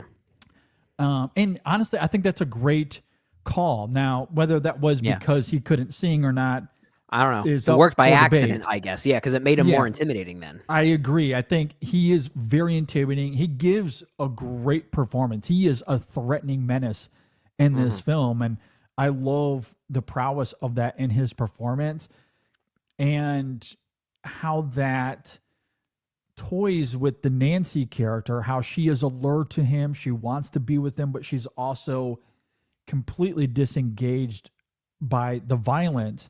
And then ultimately it thrust her into this moral dilemma of having to betray him because of that violence, despite the love she has for him. The film is way more interested in that than anything with Oliver himself. Well, so there are two movies here that you could have Pick one. Yeah. But And then the in film between, tries to have its cake and eat it too, and it just can't. and in between all of that, it is trying to be a movie about Oliver Twist. And I guess pun intended, there actually is a bit of a twist involving Oliver's own heritage later on in the movie that literally means nothing for the rest of this entire runtime. It adds Very no little context. anyway. It very little at the very best. But it gets so distracted in those things, and because it treats Oliver as such a passive character, there is this push and pull with where the movie is at its most interesting, and it's all centralized by what might be the least interesting part of the movie. And we say this as a response to the movie itself. We haven't seen the 1960 stage musical that this is based on from Lionel Bart, who originated the stage musical as well in London in 1960. I'm willing to assume that maybe Oliver is a more interesting character on stage than he is on screen here. I don't know if maybe something got lost in translation, or maybe if it was just a different approach that didn't lend itself to film. I don't really know. But Oliver himself is the least interesting part in his own movie. And like I said earlier, I think that could be an interesting approach when your lead character is designed to be very passive, when everything else around your lead character is more interesting. That could work. We've seen that work in movies before. In fact, in some ways, Forrest Gump is kind of that movie, right? Yeah. I mean, everything around Forrest Gump himself is more interesting than Forrest. But you need the right kind of narrative tactic and framework to make that approach work. And I don't think that happens here. And that's kind of the biggest problem, I think. Yeah, I think there's one sequence here that wonderfully surmises the problems of this film, and that is the "who will buy" scene that plays right after the intermission. And it's this sequence where Oliver is looking out of a window onto the streets of the London Square. And this sequence begins with a flower seller singing the beginning of the song, and then as it goes, we get this large scale ballet that includes a ton of other vendors, people riding through on horse carriages, just, random citizens walking down the street, people in the park across from the house that Oliver is at. And it is stupendous, this sequence. The song itself is very catchy. Melodically, it's great. But the extravagance of this sequence in terms of the choreography, the color palette of it all, visually extremely redolent, the way that London Square comes alive in this moment. But also, and I mentioned this a little bit in my opening thoughts, the camera work here throughout the film is really great. But in addition to the production design of this sequence, the way Carol Reed moves the camera here is remarkable. There are a lot of tracking shots in this sequence with dancers coming in and out of the frame. And there'll be moments where it's going through this tracking shot where the camera will then pause as dancers keep moving, and the camera will just zoom in on something or focus its attention on another character that either begins singing another lyric, or as we come to see throughout the sequence, that Bill and Nancy are there hiding. And it is utterly fascinating. Like an incredibly sophisticated sequence that is astonishing to watch. Like it is capital C cinema. It is maybe my favorite sequence of the film. It is really terrific. Yeah. And I love the irony that the whole time Oliver is just sitting up there in a window watching the whole thing unfold. And that's the film. That's metaphorically the film. Yeah, it is. Yeah, but that is one of the few moments where I feel like utilizing Oliver as this passive character kind of works, because it allows us to kind of partake in the narrative and almost maybe play the role of Oliver in some ways as an audience member. There are a few moments in the movie that I think do that successfully, and one of them is that moment that you're talking about, which may be the most extravagant example of it. Another one being when Oliver first arrives in London, maybe in the first third of the movie. He crosses underneath this bridge only to then gradually reveal the grandness of London at this time.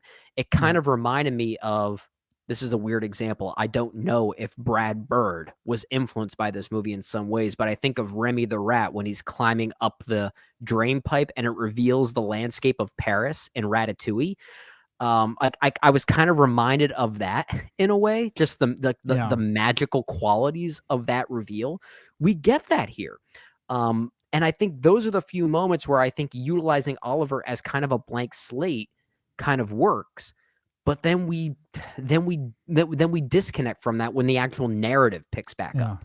And I think it's really more of a scripting thing around Oliver himself than it is a directional thing. I think that really is more of the problem here.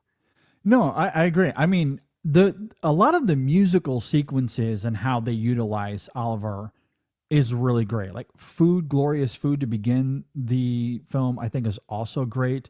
That's another catchy number, and the way he's utilized there makes a lot of sense, and I think is really great. Consider Yourself, really wonderful as well with Dodger. Yeah, that's a catchy number. That's been in my head for a couple days, if I have to be honest. Yeah, it's for better or for worse, but it's been there. I couldn't get rid of it. Oh, it's so good. And again, I think my favorite is Who Will Buy, just because I was completely arrested by the filmmaking and the craft there. But I do love metaphorically how it points to this film in the sense that Oliver is an outsider looking in on his own story. That's ultimately. And I think the movie should have been more of that, honestly. But sadly, apparently Mark Lester, who plays Oliver, I think he revealed this in the late 80s, if I'm not mistaken. But I guess he didn't do his own singing in this movie. I think I think that's very clear. You can kind of tell. I don't think his performance is that bad. In fact, it's actually not bad. Really, the biggest issue here and why we talk about him as this passive character in the wrong sense really has to do with how he's integrated within the story. But there are a few moments here where they utilize his passivity as a character that does do the story favors. It just does not happen very often. Yeah. No, I agree. I agree. That is ultimately the biggest problem. But yeah, I mean, again, like I said, the flip side of that is I do think we get these great supporting characters. And, we talked about Oliver Reed and his performance, how intimidating he is, the complexities of Nancy. I do want to reiterate Ron Moody as Fagin is also he's really great here. Jack Wilde especially. I think he might be the unsung hero for me. Yeah, Jack Wilde's great. Going back to Moody, though, I don't know if this is coincidence or if it's just me imprinting my experiences onto his performance. I don't know. But he had pirate energy to him. And I don't know if he was doing that purposefully. I don't know if he was... Wait, you mean like a little Jack Sparrow kind of energy to him? Kind of. But not just Jack, just general, like the general pirate energy of those films is in Moody's performance. And I don't know if he was doing now that. That you say that, I think I see a little bit more Jeffrey Rush in his performance. Yeah, I thought of Jeffrey Rush too. Okay, There's a lot of I see that a bit. Oh my goodness. Yeah, I thought a lot of Jeffrey Rush specifically, but I think made the it's Disney comparison earlier. I guess that was pretty apt. And again, I don't know if that's just coincidence, if he was trying to bring a pirate energy to it. And it makes sense given who the character is. I mean, he's in love with treasure and is trying to find treasure. And they're pickpocketers. They basically are pirates in London. They are just pirates, on land as opposed to on sea. Exactly. They're land pirates is all they are. Yeah. So it makes sense that he has that kind of energy, but because this is kind of like a kid's film brought to life, as you mentioned earlier, yeah, it kind of does have like a Pirates of the Energy kind of performance that I love. But Jeffrey Rush and all of those actors, they could have been using Moody as inspiration for their performances as well. I don't know. Or maybe it's just coincidence. It could be. I don't know. I don't know. Like now that I think about it, there is a Curse of the Black Pearl kind of energy to this movie, aesthetically speaking. And even in the sloppy narrative, I could see a little bit of Terry Elliott and Ted Russo, or are those the name of the screenwriters who wrote the Pirates movies? I'm probably I'd have to look misconstruing it some up. of I'm those not names. sure. But I could sense sort of the similar sloppiness that tends to permeate through the Pirates movies that's also here. Like this almost feels like a precursor to that in some Yeah. ways.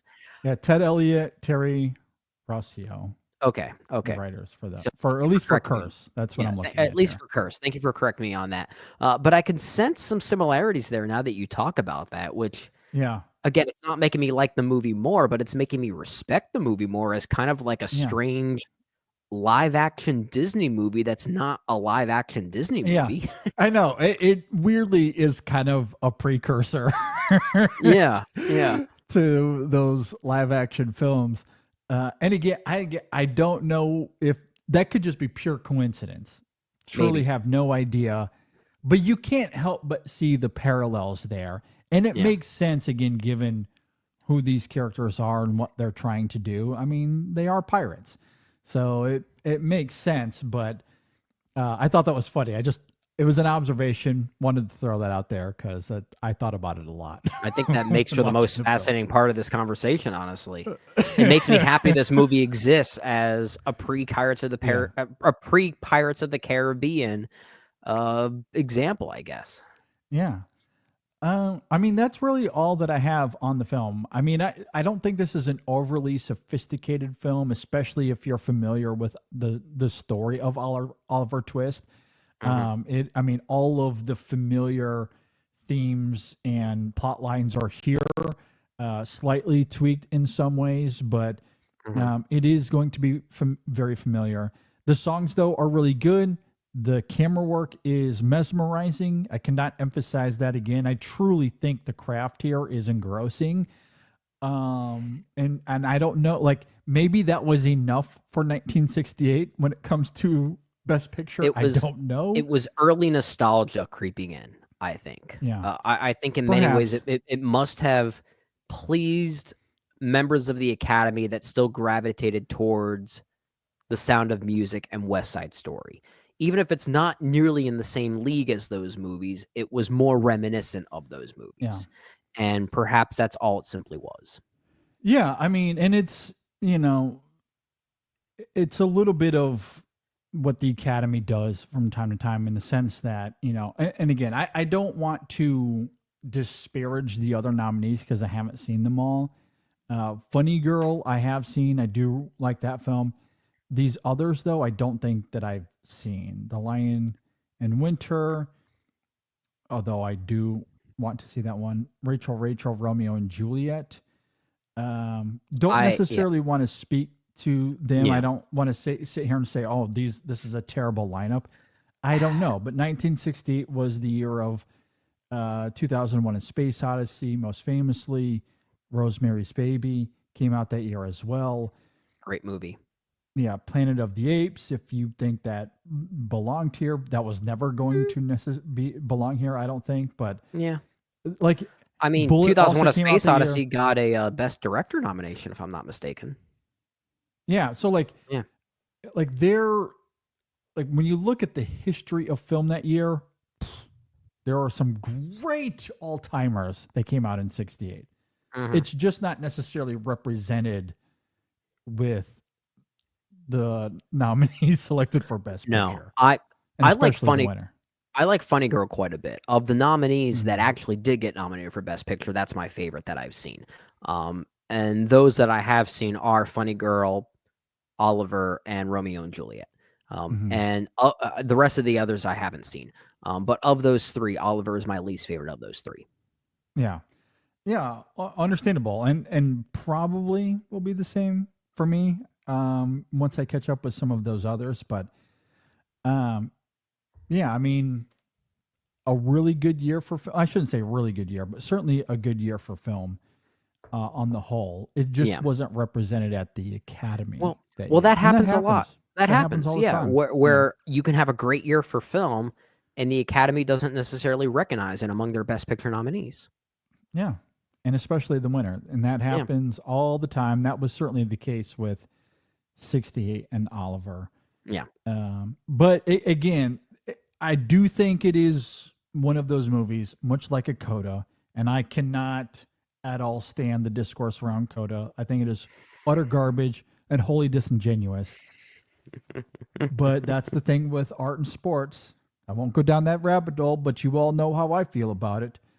Oliver is very much one of those examples. I think this is a good movie.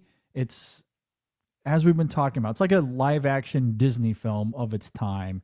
And I think those can be good, fun, charming movies.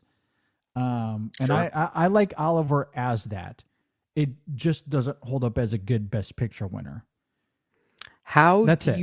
you rank it among those that we've seen in this series thus far? Or do you want to wait to have that conversation until we watch Midnight Cowboy and then we do like kind of a round or I guess like a conclusion of this series by ranking them all at the end? I would take it over My Fair Lady. Oh, I would too. Yeah. Yeah. I don't know if it goes beyond that, but as it stands now, that's where it is. Yeah, it's probably my second to least favorite Yeah. of them all, just above Yeah. My Fair Lady. And that's probably where it'll sit for me. I'll have to wrestle with it more in comparison to something like Tom Jones, for example. Because honestly, like Tom Jones and Oliver is an interesting comparison, although there's not much to compare. Tom Jones, I would argue, is a better, more seamless movie, although it's still not great. But of the two, I still think I liked Oliver more, though. You know, I don't know. I think Tom Jones is a more interesting movie, but I think Oliver is maybe a better crafted movie. Yeah. Like I really don't do know. love the craft to Oliver. I would absolutely go to bat for Oliver in that regard. Yeah. Like- Carol Reed doing some good things. Yeah, exactly. The cinematography truly at times in this film is mesmerizing. It's great. Yeah. The music is wonderful. I like the performances. I don't like Tom Jones is an awfully crafted film. I mean, Yeah. But it's an interesting like they're one. like the total opposite movies. It You know? because one's really well crafted but not as interesting. One is very interesting but pretty poorly crafted. It's Yeah. kind of like what mindset are you in at that point? Yeah. And I might take like I think I might like I think I enjoyed the experience more with Oliver, even if I think push come to shove, I would probably say Tom Jones is a better movie. But I think I enjoyed Okay. Oliver more. For whatever I'm that's not worth. really But we're sure. talking about the bottom three. Like those We're are my talking about the bottom three. We're not talking So- about The Sound of Music or Lawrence of Yeah. Arabia here. Rank those three however you want, I guess. I'm not gonna sit here and have a full on debate about that, but No. that's where I'm at probably with those. Yeah. But those will be the three at the bottom of the decade for sure. I think so. Wrestling with the middle is going to be fascinating because the middle here, man, like those top movies are because like I love The Apartment, love West Side, love Sound of Music. Like I don't know, like I don't know how I'm going to rank those once I get beyond Lawrence. Like it's going to be interesting to try to figure that out. I look forward to it. I cannot wait to see what happens rewatching Midnight Cowboy. I'll just simply say that. Yeah. This me is a too. strong decade. That could be in the mix as well. Yeah, this is a strong decade for sure. Which means when I talk about my top 3 of these 10 movies that won, I guess there could be some room for potential hot takes. I don't mean to say it as a hot take because it just goes to show how strong some of these movies were. Yeah. But it might seem like a hot take given how infamous some of these movies have become, I'll simply say. Yeah. And I've enjoyed this series a lot. I mean, I already know my one. Lawrence of Arabia is going to be one. But The Interesting. Apartment, West Side Story, like those conversations were a lot of fun here on the show. I loved our conversation on The Sound of Music. That was a great time. And maybe Midnight Cowboys as well. Like, broadly speaking, based off a first time watch, I would put it into that group. But I haven't seen it in a long time, so we'll see what a rewatch does. But assuming that it does belong to that group, like ranking those 4, I think is going to be challenging for me. Yeah. I have no idea how it's going to land. No idea. Okay, maybe I'll give this as a great marketing prelude for our final review in this series for Midnight Cowboy and how we rank this at the end of the day. You said Lawrence of Arabia is definitely going to be your number 1. And I said I might have some hot takes when it comes to my top 3. The hot take being there's a slight chance Lawrence of Arabia is not in my top 3. Yeah. Which we all predicted at the beginning of this, that me, the one who was lukewarm on Lawrence of Arabia the first time around, now has it ranked higher than Brendan. That's exactly what we all predicted. And I say this as someone that still says Lawrence of Arabia is a 5 out of 5 star masterpiece. Yeah. So, I mean, there's several masterpieces here as far as I'm concerned. Several. Yeah. It's just a matter of which masterpieces speak to you more so than the others. And I don't know. Yeah. I'm a domesticated guy. I like my domesticated dramas. I do. I really do. Yeah. I mean, I hope Midnight Cowboy lives up and more as far as this decade is concerned, because then I have 5 masterpieces to wrestle with. I mean, that's just ridiculous. That's a good crop of movies right there, man. Which is why, you look at the Academy's history, especially in this decade, and we've talked a lot about the context of the 60s and the Academy here. And look, My Fair Lady, not great. Tom Jones, weird winner. Yeah. Oliver, perhaps strange winner as well. But Man Live, when you get 5 out of 10, like 5 masterpieces out of 10, I mean, that's a good batting average. That gets you into the Hall of Fame in baseball. So, I mean, that makes it a better decade than the 1940s when we did that decade last year. Exactly. And that's a decade that had Casablanca. Yeah. Yeah, there were some really good films in the 40s. But not the batting average wasn't that high. No. They had some solid winners winning Best Picture, like How Green Was My Valley. But that's not necessarily a great Best Picture winner. That's a very, very different thing. How Green Was My Valley, of the 2 decades we've done so far, might be my least favorite of all of them.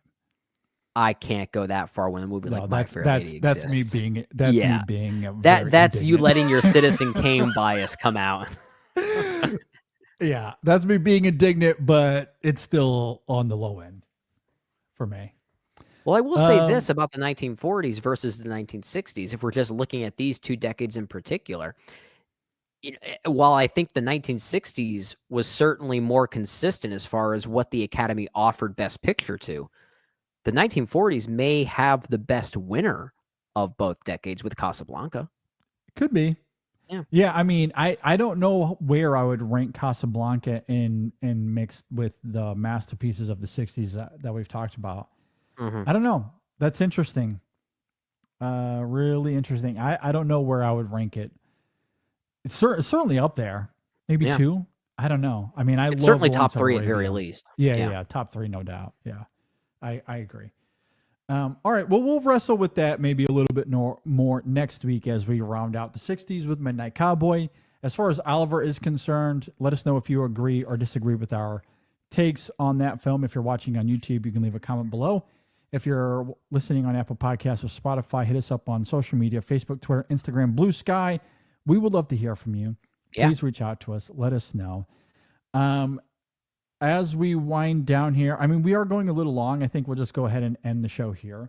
And I don't think we have time to do a proper summer movie preview right here. No, not at all. I am looking forward to the summer. Honestly, more like when we did our yearly preview back in January, I was a little concerned about the summer, but I'm starting to come around on it more. I don't know if it'll be great. It might not be either. Yeah, at the end of it, but my excitement levels have gone up since January. I am starting to get more and more excited for these movies. Yeah. And part of that is the marketing of the film, the big films that we know that are coming out. Also, since January, there's been information on some of the smaller films or canned films that are going to get released throughout the summer as well. Yeah. Like, for example, I think the Wes Anderson film is getting a July release. Something. To that effect. Yeah, early July, I think. Actually, no, Yeah. I think it's early June that's coming Early out. June. I Yeah, think at this so- point now, we're doing that as a back-to-back with The Life of Chuck and Ballerina. Yeah. And The Life of Chuck, again, I mentioned this some weeks ago. That was a film that won TIFF. We didn't even mention it at the beginning of No. of the year. And I gotta say, as far as like, I'm deeply grateful to Neon for using our review, or Alex's review, I should say. Yeah, it was the first. In It the was the first trailer. call out in the trailer. That was amazing. The Alex's review, utilization great of it in stuff the there. it Yeah. was really cool. I'm very, very happy for Alex. That one was great. And honestly, like, even that aside, the trailer itself, that film is going to absolutely obliterate me. I will not survive it. So I do look forward to talking about that film later on. I hope I had the same reaction that many others did out at TIFF. It looks like a film that I'm going to eat up. So I It am does looking look like a forward to that. JD movie. I did think Yes. about that seeing the trailer. I was like, this looks like a JD movie. Yeah, I think I'm going to eat that one up. But yeah, so you get that and Wes Anderson back-to-back weeks. I don't know if we knew the material list was going to come out in the summer back in January. Maybe we did. I can't really recall. I think we but did. We that's just coming didn't out. know which month in particular. Yeah, Eddington, I don't think that had a release date. The Ari Aster film, that we know is coming out in the summer now as well. So yeah, there's been more information as far as some of these, more artful or awards or festival films, however you want to label them. Yeah, that, as that well as the definitely marketing adds for the films we know that's coming out. that definitely adds a lot of excitement here. And I think when we do our summer movie preview, we're going to be maybe honing in on some of those smaller films more so than the big ones, because I think the big ones kind of Perhaps. speak for themselves in some ways, unless we have some major things to say about some of these big films. But I feel like the smaller films are where I might- our conversation will be yeah. more interesting. Yeah, no, I honestly, I do have some thoughts on some of these bigger films that I did not have a few weeks ago. My well- opinion has elevated Oh, or changed. I don't know which films you're talking about, but I'll just simply say this just to get ahead of ourselves a little bit, but I'll talk about it more when we do this summer movie preview. I'm at a point now where I think Thunderbolts is going to rock. Yep, same. Okay, That's one I of think those. I think I'm at a point now where I think this is going to be better than Fantastic Four. I don't know if we brought it up in January. I know we've talked about it, broadly speaking, whenever we're talking about Marvel over the last few months, but there have been moments on the show, it's maybe even recently, where I'm like, Thunderbolts is going to be garbage. We know it's going to be bad. We just hope that Fantastic Four hits, and here we are. Kind of, it's the having the reversal exact of, I opposite. hope Fantastic Four hits, but Thunderbolts we've, looks we've had great. major trailers for both, and my reaction to Thunderbolts has been, wait, this actually looks amazing. And then we get this main trailer for Fantastic Four. Maybe I'm alone on this, but it's like, I'm not convinced, actually. I'm not convinced yet.